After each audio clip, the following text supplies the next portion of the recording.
একটা বিষয় একটু জানার ছিল, ইন্টারন্যাশনাল গণমাধ্যমে কালকে যে হিজাব ইস্যুতে আপনাদের সাকসেসটা ওটা ভিন্নভাবে প্রেজেন্ট করে, বিশেষ করে ইন্ডিয়ান গণমাধ্যমগুলো।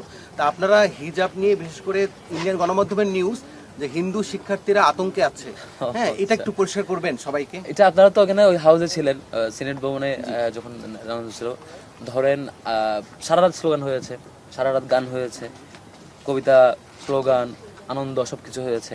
আবার সকালে যখন রেজাল্ট অ্যানাউন্স করা হচ্ছিল তখনও এক একজনের নামের পরে এক একভাবে স্লোগান হচ্ছিল। তো যেমন ধরেন আমাদের সর্বমিত্রের সময় একভাবে স্লোগান হয়েছে, সর্বমিত্র এইভাবে, মানে ওই সবার মিত্র। তো এইভাবে করে হ্যাঁ, একজনের সময় আমাদের এক ভাই হচ্ছে চকলেট খাওয়াইতে ভালো, তার সময় চকলেট অনেক স্লোগান হয়েছে, মানে যার সাথে যেটা রেলিভেন্ট বেশি ওইটা স্লোগান হয়েছে। তো হিজাবের ইস্যুতে যেটা আপনারা দেখেন, চারুকলায় সাবিকুন নাহার হিজাবি তো আমাদের তিনজন ছিল, উম্মে সালমা ছিল, সাবিকুন নাহার তামনা ছিল, আফসানা ছিল। বাকি দুজনের ক্ষেত্রে কিন্তু এই স্লোগান হয় নাই।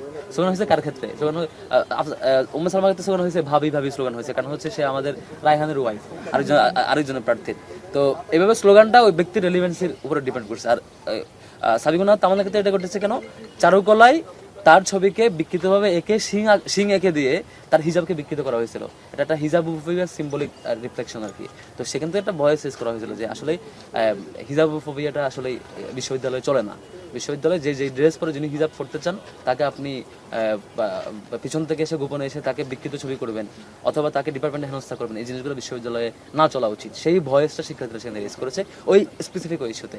এটাকে বিদেশি মিডিয়া বা স্পেসিফিক একটা দেশের মিডিয়া কেন এটা প্রেজেন্ট করছেন সবকিছু জানা সত্ত্বেও এটা তাদের এজেন্ডার ব্যাপার। তবে দেশীয় মিডিয়া যারা হাজির ছিলেন তারা তো সবকিছু দেখেছেন। আশা করি অন্তত আমাদের দেশীয় মিডিয়ার ভাইয়েরা সবাই সত্যটাই উপস্থাপন করেছেন আর কি।